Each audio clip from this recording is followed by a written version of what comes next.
Hello everyone, हम transition elements पढ़ रहे थे और उसके कुछ प्रॉपर्टी हमने पढ़ ली थी। आज हम कुछ फर्दर प्रॉपर्टी डिस्कस करेंगे। अब देखिए, जो 4 प्रॉपर्टीज आज हम पढ़ेंगे वो कौन कौन सी है। Melting and boiling point, ionization potential, variable oxidation state और मैग्नेटिक प्रॉपर्टीज। तो सबसे पहले हम बात करते हैं मेल्टिंग एंड बॉइलिंग पॉइंट। अब देखिए, मेल्टिंग पॉइंट और बॉइलिंग पॉइंट की अगर हम डेफिनेशन की बात करें कि टेक्निकल उसकी डेफिनेशन क्या होगी, तो देखिए मेल्टिंग पॉइंट की डेफिनेशन क्या है।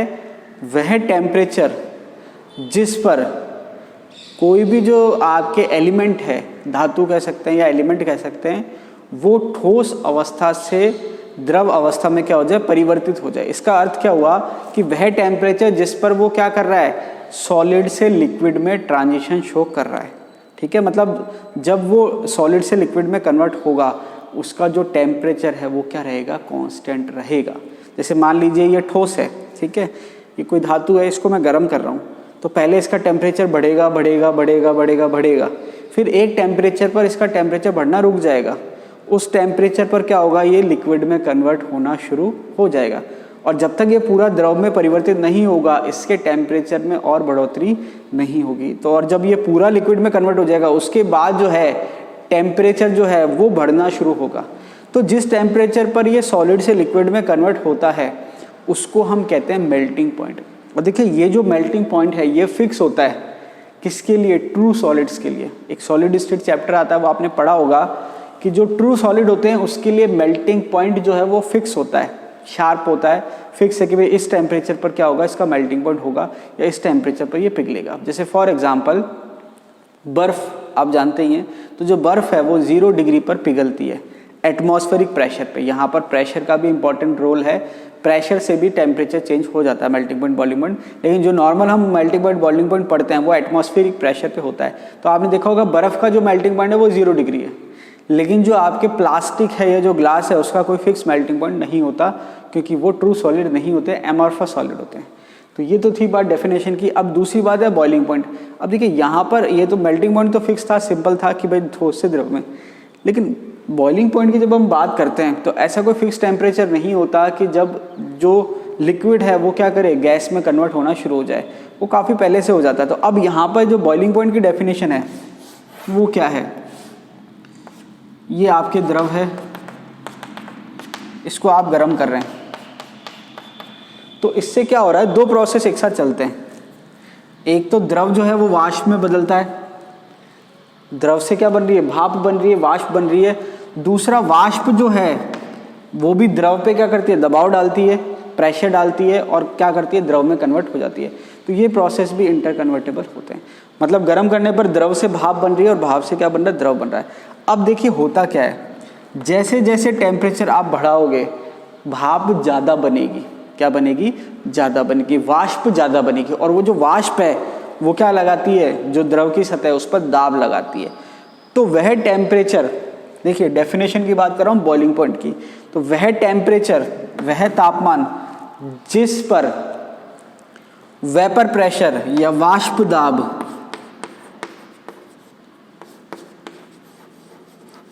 वापस से रिपीट कर देता हूँ, वह टेम्परेचर या वह तापमान जिस पर द्रव का वाष्प दाब बराबर हो जाए किसके, वायुमंडलीय दाब के, एटमॉस्फेरिक प्रेशर।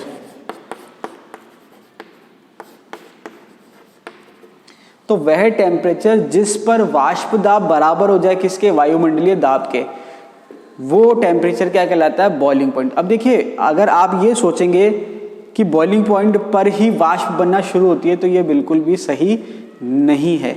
जैसे फॉर एग्जांपल अगर हम बात करें जल की, तो जल का बॉइलिंग पॉइंट हम क्या कहते हैं, कितना है, 100 डिग्री सेंटीग्रेड, 100 डिग्री सेंटीग्रेड। मतलब पानी कितने तापमान पर उबलता है, 100 डिग्री पर। तो अगर हम ये दिमाग में सोचें कि पानी से जो वाष्प बनेगी वो 100 डिग्री पर ही बनेगी, तो ये बिल्कुल गलत है। क्यों? क्योंकि आप देखेंगे बारिश होती है, बारिश किससे होती है, बादलों से होती है। बादल किससे बनते हैं, भाप से या वाष्प से बनते हैं। तो अगर 100 डिग्री पर ही भाप बनती तो ये बादल कैसे बनते हैं, क्योंकि जो पृथ्वी का जो टेम्परेचर है वो 100 डिग्री तो नहीं है, उससे कम ही है, 30 है, 40 है, जो भी है, 45 है। तो उससे मतलब 100 डिग्री तक किसी भी हालत में नहीं जाता। अगर 100 डिग्री तक चल जाए तो हम जीवित नहीं रह सकते। तो कहने का मतलब ये है कि पानी से वाष्प तो पहले ही बन जाती है, लेकिन वो उसका बॉइलिंग पॉइंट नहीं होता। बॉइलिंग पॉइंट पर क्या है कि जो वाष्प दाब है वो किसके बराबर होता है, वायुमंडलीय दाब के। तो ये तो थी बात डेफिनेशन की, मेल्टिंग पॉइंट और बॉइलिंग पॉइंट की। अब आती है मेन बात। मेन बात ये है कि आपने ये पढ़ रखा है कि डी ब्लॉक के जितने भी एलिमेंट हैं वो सब क्या हैं, धातु हैं। तो धातु हैं वो भी क्या हैं, कठोर वाले। क्या हैं, कठोर वाले। मतलब एस ब्लॉक की तुलना में एस ब्लॉक के धातु सॉफ्ट होते हैं और डी ब्लॉक के जो धातु हैं वो कठोर होते हैं। तो डी ब्लॉक जो धातु कठोर होते हैं उसका जो मेल्टिंग पॉइंट है, बॉइलिंग पॉइंट भी कह सकते हैं, दोनों एक लगभग, भाई मेल्टिंग पॉइंट ज़्यादा होगा तो बॉइलिंग पॉइंट भी ज़्यादा ही होगा, ये ज़्यादा होते हैं। इसका कारण क्या है? इसके कारण ये है कि एक तो डी ब्लॉक जो है उसका साइज जो है वो छोटा होता है, पहली बात। दूसरा, वो मेटेलिक बॉन्डिंग करता है, वो भी स्ट्रॉन्ग वाली। मैंने आपको बताया था पिछली क्लास में कि जो मेटेलिक कैरेक्टर होते हैं डी ब्लॉक में होते हैं लेकिन एस ब्लॉक की तुलना में कम होते हैं, लेकिन जो मेटेलिक बॉन्डिंग होती है वो डी ब्लॉक में ज़्यादा होती है, जिसकी वजह से वो काफ़ी ज़्यादा हार्ड हो जाते हैं। और इनकी जो पैकिंग एफिशिएंसी होती है, आपने सॉलिड स्टेट पढ़ा होगा, अलग अलग तरह की पैकिंग होती है, BCC, FCC, HCP, body centred cubic, face centred cubic और हेक्सागोनल क्यूबिक। तो यहाँ पर आपने देखा होगा कि जो पैकिंग है डी ब्लॉक की वो भी काफ़ी अच्छी होती है और जो बॉन्डिंग है वो भी काफ़ी ज़्यादा अच्छी होती है या हार्ड होती है। तो उस वजह से जो डी ब्लॉक के एलिमेंट है वो हार्ड हो जाते हैं, वहाँ पर उनका जो मेल्टिंग पॉइंट और बॉइलिंग पॉइंट है वो ज़्यादा होता है, ये आपने देख लिया। अब आप ये देखेंगे कि लेफ्ट से राइट जब आप जाते हैं तो मेल्टिंग पॉइंट बढ़ता है और बॉइलिंग पॉइंट भी बढ़ता है, लेकिन एक पॉइंट के बाद वो हल्का सा कांस्टेंट या कम होना शुरू हो जाता है। उसका क्या कारण है? तो उसका सीधा सीधा कारण है मेटेलिक बॉन्डिंग। तो अगर आपको याद हो, मैंने आपको बताया था पिछले वीडियो में कि जो मेटेलिक बॉन्डिंग होती है वो अनपेड इलेक्ट्रॉन पे डिपेंड करती है। जितने अनपेड इलेक्ट्रॉन ज़्यादा होंगे मेटेलिक बॉन्डिंग उतनी ही ज़्यादा होगी। तो अगर मैं 3D सीरीज की बात करूं,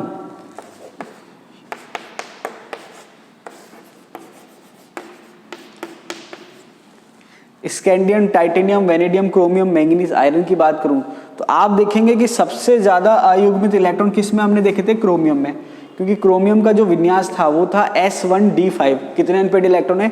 6। कितने अनपेड इलेक्ट्रॉन है? 6। तो आप देखेंगे कि जो क्रोमियम है उसमें अनपेड इलेक्ट्रॉन ज़्यादा हैं। तो अनपेड इलेक्ट्रॉन ज़्यादा है तो मेटेलिक जो बॉन्डिंग है वो भी ज़्यादा है, हार्डनेस जो है वो भी ज़्यादा है, और इस वजह से इसका जो मेल्टिंग पॉइंट है वो भी क्या होता है? ज़्यादा होता है। बात समझ आ रही है?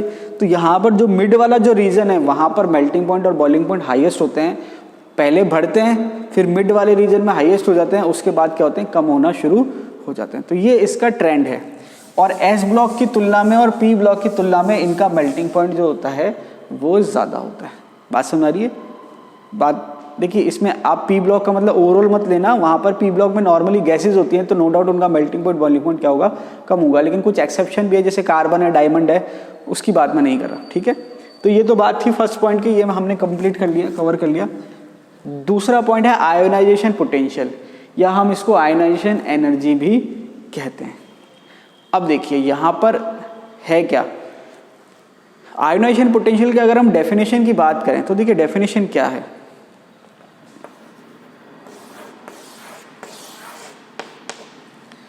जैसे मान लीजिए कोई भी परमाणु है या कोई भी एलिमेंट है या कोई भी तत्व है या कोई भी धातु है, हम उसकी बात करते हैं। तो देखिए आयोनाइजेशन पोटेंशियल जो है, पहली बात तो ये क्या है? विलगित परमाणु का गुण है, आइसोलेटेड एटम का गुण है। ठीक है, कंबाइंड में ये गुण नहीं है, एक अलग से जो परमाणु है उसकी बात करता है आयोनाइजेशन पोटेंशियल। तो देखिए अगर हम डेफिनेशन की बात करें आयोनाइजेशन पोटेंशियल की, हिंदी में कहते हैं आयनन विभव। तो इसकी डेफिनेशन क्या होती है? किसी भी विलगित गैसीय परमाणु, या हम इसमें एक शब्द और जोड़ सकते हैं, किसी भी विलगित उदासीन गैसीय परमाणु। अब देखिए एक चीज़ आपकी समझ में आ गई होगी कि अगर कोई परमाणु विलगित है, अकेला है, तो वो सॉलिड स्टेट में तो हो नहीं सकता, ना लिक्विड स्टेट में हो सकता है, गैसीय स्टेट में ही होगा। ठीक है, क्योंकि सॉलिड स्टेट में वो आता कब है? जब खूब सारे परमाणु आपस में पास पास इकट्ठे हो जाते हैं। तो देखिए यहाँ पर क्या है डेफिनेशन? किसी भी विलगित उदासीन गैसीय परमाणु, तो मैं एक एक शब्द को मैं लिख देता हूं। विलगित का मतलब आइसोलेटेड, न्यूट्रल, गैसियस एटम, ठीक है। तो किसी भी विलगित उदासीन गैसीय परमाणु के बाह्यतम कोश, ये बाह्यतम कोश है, सबसे ढीले बंधे इलेक्ट्रॉन को निकालने के लिए जो ऊर्जा चाहिए, न्यूनतम ऊर्जा, मतलब किसी विलगित उदासीन गैसीय परमाणु के बाह्यतम कोश में सबसे ढीले बंधे इलेक्ट्रॉन को निकालने के लिए जो न्यूनतम ऊर्जा चाहिए, उसको हम कहते हैं आयोनाइजेशन एनर्जी या आयोनाइजेशन पोटेंशियल। बात समझ रही है? आयनन ऊर्जा या आयनन विभव, ये तो थी बात डेफिनेशन की, ठीक है। तो अब यहाँ पर हम जब डी ब्लॉक की बात करते हैं तो डी ब्लॉक की जो आयनन ऊर्जा होती है वो एस ब्लॉक की तुलना में ज़्यादा होती है। क्यों?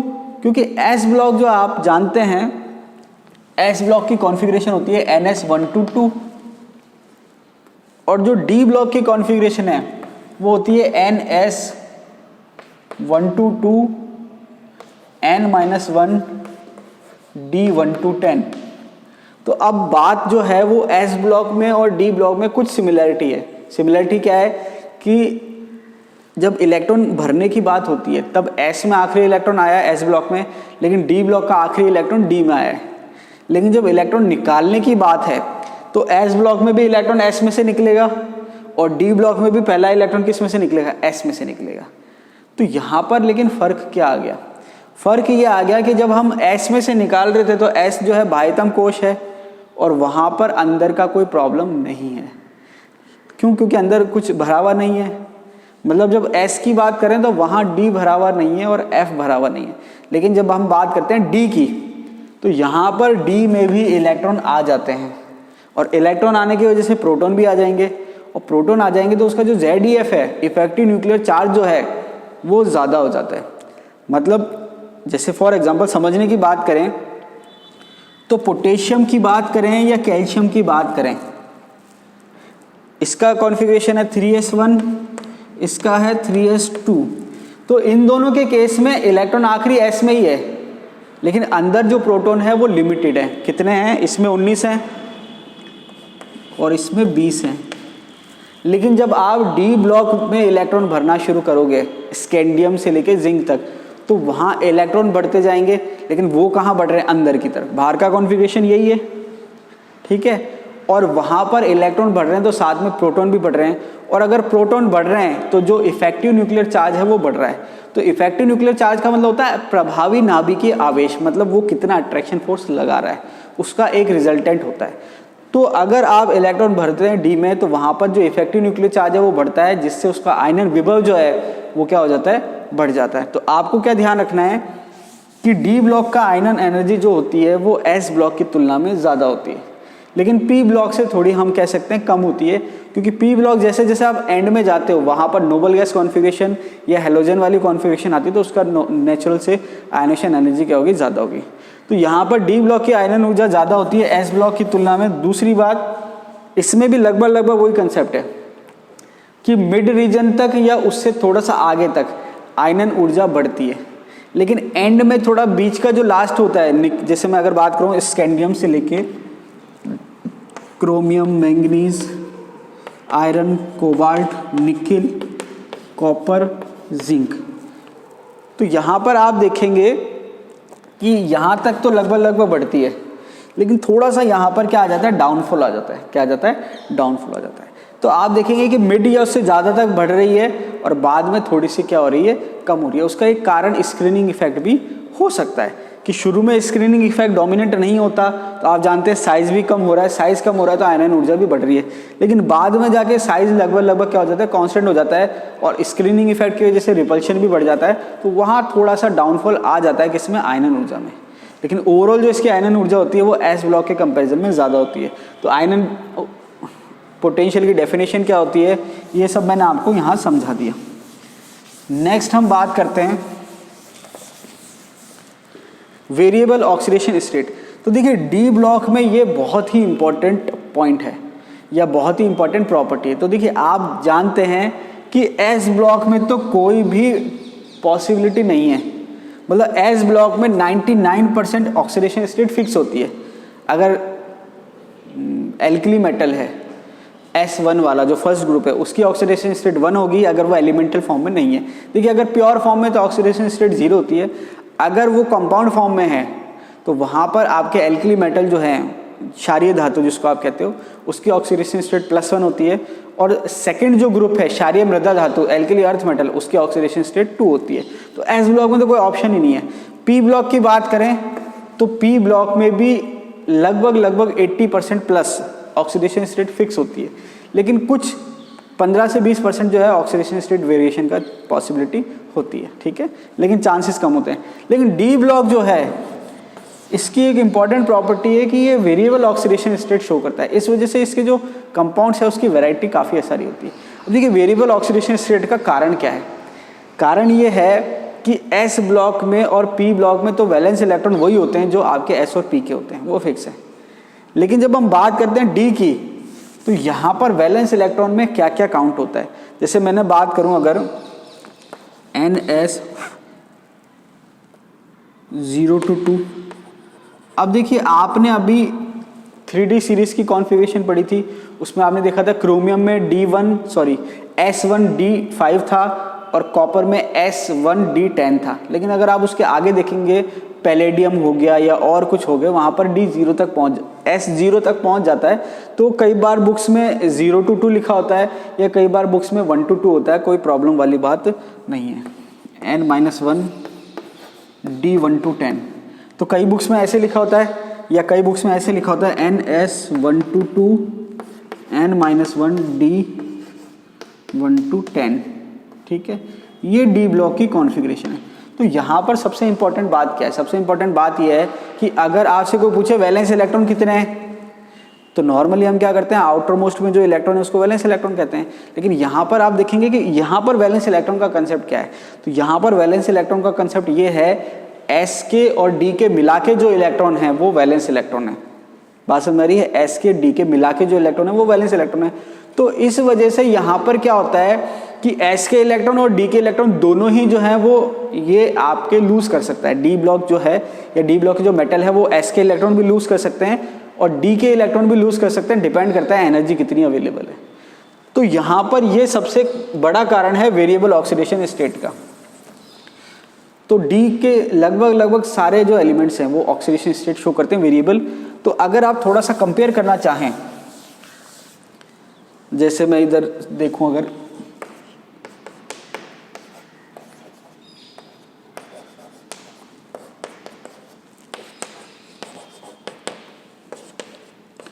ये मैंने लिख दिया। अब देखिए कई बार एग्जाम में क्वेश्चन आ जाता है कि ऐसा कौन सा डी ब्लॉक का मेटल है जो वेरिएबल ऑक्सीडेशन स्टेट शो नहीं करता। मतलब वेरिएबल ऑक्सीडेशन स्टेट शो नहीं करता मतलब एक फिक्स ऑक्सीडेशन स्टेट शो करता है, दूसरी शो ही नहीं करता। तो यहाँ पर आप देखेंगे कि जो स्कैंडियम की कॉन्फ़िगरेशन है वो है D1S2, ठीक है। अगर कॉन्फ़िगरेशन की अगर मैं बात करूँ तो ये है 4, पहले मैं डी लिख देता हूँ थोड़ा और आपको समझने में सही लगेगा। हालांकि एस पहले लिखना चाहिए लेकिन कोई फर्क नहीं पड़ रहा उससे। 3D14S2 इसकी है 3D10 4S2, ठीक है। तो यहाँ पर आप देखेंगे कि पहला और आखिरी ये 99.9% जो है वेरिएबल ऑक्सीडेशन स्टेट शो नहीं करते, फिक्स ऑक्सीडेशन स्टेट है। स्कैंडियम की है +3, मतलब ये +3 ही शो करता है, ठीक है। एक डी में से निकाल दो, 2 एस में से निकाल दो। और जो जिंक है ये आपके +2 ही शो करता है क्योंकि इसका एस में 2 हैं और डी फुली फिल्ड है। बाकी के जितने भी बच गए वो वेरिएबल ऑक्सीडेशन स्टेट शो करते हैं। तो अगर एग्जाम में क्वेश्चन आए कि कौन सा ट्रांजिशन एलिमेंट जो है वो वेरिएबल ऑक्सीडेशन स्टेट शो नहीं करता, तो आपकी जो 3D सीरीज है उसमें आपके 2 आ गए, स्कैंडियम और जिंक, ये वेरिएबल ऑक्सीडेशन स्टेट शो नहीं करते। बाकी के लगभग सारे डिफरेंट ऑक्सीडेशन स्टेट शो करते हैं। देखिए यहाँ पर कॉपर जो है वो +1 भी शो करता है, +2 भी शो करता है। इसके अलावा बाकी जितने भी हैं वो +2 से शुरू करते हैं। +1 केवल कॉपर शो करता है, बाकी के जितने वो +2 से शुरू करते हैं, +2 +2 +2 +2 +2 +2, ये +2 शो करते हैं, इसके अलावा भी शो करते हैं। अब देखिए ये तो कॉमन सी बात है कि भाई +2 है तो उसके बाद +3 भी कर सकते हैं, +4 भी कर सकते हैं, +5 भी कर सकते हैं। हाँ, ये अलग बात है कि इनमें से ज़्यादा स्टेबल कौन सी है, वो एक अलग फैक्टर है। अब अगर मैं मैक्सिमम ऑक्सीडेशन स्टेट की बात करूँ तो मैंगनीज जो है वो +7 तक शो करता है, ठीक है, क्योंकि आपने देखा होगा S में 2 होते हैं, D में 5 होते हैं, तो ये सातों के सातों इलेक्ट्रॉन निकाल के +7 ऑक्सीडेशन स्टेट शो करता है, ठीक है। क्रोमियम की बात करें तो ये +6 शो करता है। तो ये मैंने आपको अभी बात करी थी वैलेंस इलेक्ट्रॉन की, तो आपके D और S में मिला के जितने हैं तो आप देखेंगे कि जो मैक्सिमम ऑक्सीडेशन स्टेट है पहले क्या हो रही है, बढ़ रही है। 3 है, फिर 4 है, फिर 5 है, फिर 6 है, फिर 7 है, जो भी है। तो देखिए 3 इसकी हो गई, 4 इसकी हो गई, 5 इसकी हो गई, 6, 7, उसके बाद वापस से कम होने लग जाती है, वापस से क्या हो जाती है, कम होने लग जाती है। तो ये वेरिएबल ऑक्सीडेशन स्टेट का कंसेप्ट मैंने आपको बता दिया, क्योंकि S और D दोनों काम आ रहे हैं। तो यहाँ पर जो मैक्सिमम ऑक्सीडेशन स्टेट जो है वो आपके मिड में है, मैंगनीज के केस में +7, और पूरे ट्रांजिशन एलिमेंट की बात करें तो मैक्सिमम +8 होती है, ऑस्मियम शो करता है नॉर्मली, बाकी 3D सीरीज में +7 मैक्सिमम है। तो आपको मैंने ये भी बता दिया कि कौन से एलिमेंट जो है वो maximum variable oxidation state show नहीं करते, एक स्कैंडियम हो जाएगा और एक जिंक हो जाएगा। तो ये थी बात वेरिएबल ऑक्सीडेशन स्टेट की। लास्ट में हम बात कर लेते हैं आज के क्लास के लिए मैग्नेटिक प्रॉपर्टीज की। अब देखिए मैग्नेटिक प्रॉपर्टी की अगर हम बात करें तो नॉर्मली क्या होती है, 3 तरह की होती है, पैरामैग्नेटिक,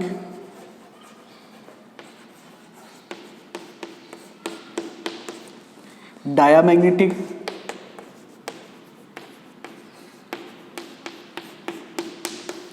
और फेरोमैग्नेटिक। और भी हो सकती है लेकिन ज़्यादा बात करने का मतलब नहीं है।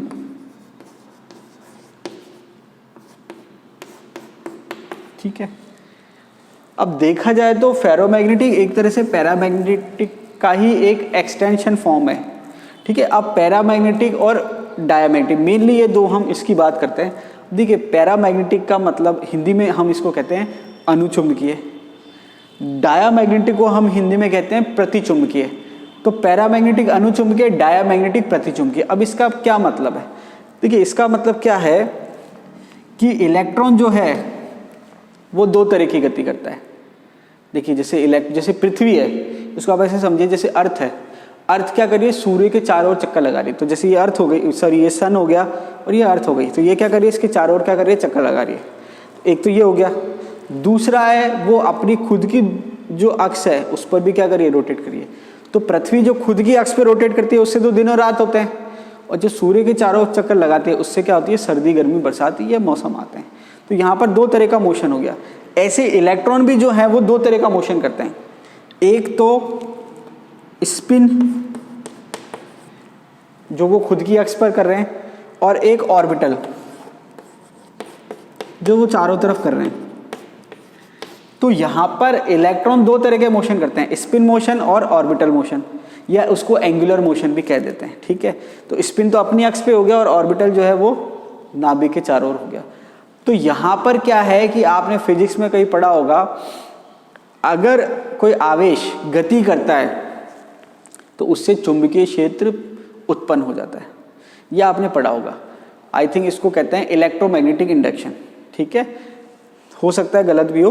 तो यहाँ पर आपने दोनों चीज़ पढ़ी है कि अगर चुंबक की आप गति करा रहे हो तो उससे विद्युत धारा उत्पन्न हो जाती है, और अगर आपके आवेश गति कर रहे हैं तो उससे चुंबकीय क्षेत्र उत्पन्न हो जाता है। तो इलेक्ट्रॉन यहाँ पर 2 तरह की गति कर रहा है, स्पिन और ऑर्बिटल। तो डी ब्लॉक के केस में क्या होता है, ऑर्बिटल का कॉन्ट्रीब्यूशन तो कैंसिल आउट हो जाता है। डी ब्लॉक के केस में क्या होता है कि ऑर्बिटल का कॉन्ट्रीब्यूशन कैंसिल आउट हो जाता है, क्योंकि जब वो कॉम्प्लेक्स फॉर्म करता है तो लिगेंड के इलेक्ट्रॉन और मेटल के इलेक्ट्रॉन क्या होते हैं, अपोजिट डायरेक्शन होते हैं। तो यहाँ पर ऑर्बिटल कॉन्ट्रीब्यूशन इसका 0 हो जाता है या नेगलेक्ट हो जाता है। अब बच गया स्पिन। तो स्पिन में जब आप इलेक्ट्रॉन फिल करते हैं, तो जैसे मैं डी ब्लॉक की बात करूं,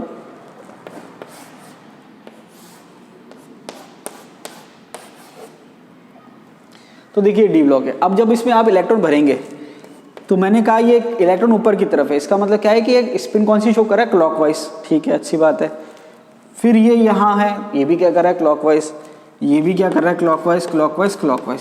तो इसका मतलब क्या हुआ कि अगर अनपेड इलेक्ट्रॉन प्रेजेंट है तो वो क्लॉकवाइज डायरेक्शन में क्या कर रहे हैं, स्पिन कर रहे हैं। लेकिन अगर मैंने पेयरिंग करा दी तो जो दूसरा इलेक्ट्रॉन है वो क्या है, एंटी क्लॉक है। तो इससे होता क्या है, इससे होता यह है कि अगर मान लीजिए इलेक्ट्रॉन क्लॉकवाइज रोटेट कर रहा है, उससे चुंबकीय क्षेत्र इस दिशा में उत्पन्न हो रहा है, तो अगर इलेक्ट्रॉन एंटी क्लॉकवाइज रोटेट करेगा तो उससे चुंबकीय क्षेत्र इस दिशा में उत्पन्न हो जाएगा। तो वो एक दूसरे को क्या करेंगे, कैंसिल आउट कर देंगे। क्या कर देंगे, कैंसिल आउट। तो इससे होता क्या है, इससे होता यह है कि अगर मेटल में एक भी अनपेड इलेक्ट्रॉन है, वापस से रिपीट कर रहा हूँ, अगर मेटल में या कोई कॉम्प्लेक्स है उसमें एक भी अनपेड इलेक्ट्रॉन प्रेजेंट है, तो उसका जो स्पिन मोशन है या स्पिन का जो चुंबकीय क्षेत्र है वो ओवरऑल कैंसिल आउट नहीं होता। तो वहाँ पर उसकी नेचर क्या हो जाएगी, पैरामैग्नेटिक। इसका मतलब क्या है कि पैरामैग्नेटिक का मतलब क्या है, जो चुंबकीय क्षेत्र को आकर्षित करे। जैसे मान लीजिए मैंने कहा कि ये जो है ये पैरामैग्नेटिक है, तो ये चुंबकीय बल रेखाओं को क्या करेगा, आकर्षित करेगा, अट्रैक्ट करेगा। तो यहाँ पर पैरामैग्नेटिक को हम किससे पहचानते हैं, अनपेड इलेक्ट्रॉन से, कि अगर अयुग्मित इलेक्ट्रॉन प्रेजेंट है तो वो पैरामैग्नेटिक है। और जो डायामैग्नेटिक है उसको हम पहचानते हैं कि इसमें अनपेड इलेक्ट्रॉन कितने हैं, 0, प्रतिचुंबकीय। अब प्रतिचुंबकीय जो क्या करता है, वो चुंबकीय बल रेखाओं को क्या करता है, प्रतिकर्षित करता है। अब ये देखिए, किसी को देख के थोड़ा ना पता चल रहा है कि इसमें अयुग्मित इलेक्ट्रॉन है या नहीं है। तो इसको हम क्या करते हैं, गॉय बैलेंस होता है। एक क्या होता है, गॉय बैलेंस होता है। गॉय बैलेंस में जो है हम पदार्थ को रखते हैं, उसके बाद हम उसका वेट करते हैं। जैसे मान लीजिए इसका वेट आ रहा है 20 ग्राम, मान लीजिए इसका वेट आ रहा है 20 ग्राम, अभी कोई चुंबकीय बल रेखाएं नहीं है। अब मैंने चुंबकीय बल रेखाएं लगाई और इसका वेट आ गया 19.5, इसका मतलब 20 से क्या हो गया, थोड़ा सा कम हो गया। तो अगर वेट कम हो गया तो उसका अर्थ क्या हुआ कि पहले इसका वेट 20 आ रहा था लेकिन बाद में वेट कम हो गया, मतलब जो चुंबकीय बल रेखाएं वो इससे दूर जा रही हैं, प्रतिकर्षित हो रही हैं। तो अगर भार कम होता है तो वो क्या है, प्रतिचुंबकीय। और अगर चुंबकीय बल रेखाएं आ रही हैं और इसका 20 से 21 हो जाए, इसका मतलब ये क्या है, पैरामैग्नेटिक है, अनुचुंबकीय है। और अगर 21 की जगह 22 हो जाए तो मतलब पैरामैग्नेटिक टेंडेंसी ज़्यादा है, मतलब अयुग्मित इलेक्ट्रॉन की संख्या ज़्यादा है। इसका मैंने आपको फॉर्मूला ही बताया था कोऑर्डिनेशन कंपाउंड में, जो मैग्नेटिक मोमेंट होता है mu equals to √n+2, Bohr magneton इसकी इकाई होती है। अब देखिए फेरोमैग्नेटिक क्या होता है, फेरोमैग्नेटिक में टेंडेंसी ये होती है कि अगर आपने चुंबकीय बल रेखाएं लगाई तो होता क्या है कि इसके जो छोटे छोटे से चुंबकीय जो बिहेव करते हैं परमाणु, वो एक डायरेक्शन में अलाइन हो जाते हैं। तो इसका जो चुंबकीय गुण है वो बहुत ज़्यादा हो जाता है और बाह्य चुंबकीय क्षेत्र हटाने के बाद भी वो वैसे के वैसे बने रहते हैं। तो आपने देखा होगा कि जो नॉर्मल चुंबक होते हैं वो लोहे के होते हैं, क्योंकि लोहे में जब आपने एक्सटर्नल मैग्नेटिक फील्ड लगाया तो वो सब एक डायरेक्शन में अलाइन हो गए और उसके बाद वो हटाने के बाद वैसे के वैसे रह जाते हैं। तो यहाँ पर फेरोमैग्नेटिक जो है वो पैरामैग्नेटिक का ही एक तरह से पार्ट है, लेकिन पैरामैग्नेटिक में अनपेड इलेक्ट्रॉन कम होते हैं और फेरोमैग्नेटिक में अनपेड इलेक्ट्रॉन ज़्यादा होते हैं। दूसरी बात इसमें क्या होता है कि अगर आपने एक्सटर्नल मैग्नेटिक फील्ड हटा भी दिया तो भी वो अलाइनमेंट उसका सेम रह जाता है, जिस वजह से वो परमानेंट चुंबक की तरह बिहेव करते हैं। तो देखिए ये आज जो हमने प्रॉपर्टीज़ ली थी 4, इसको हमने अच्छे से डिस्कस कर लिया। नेक्स्ट वीडियो में हम डिफरेंट प्रॉपर्टी डिस्कस करेंगे। आज के लिए इतना ही, धन्यवाद।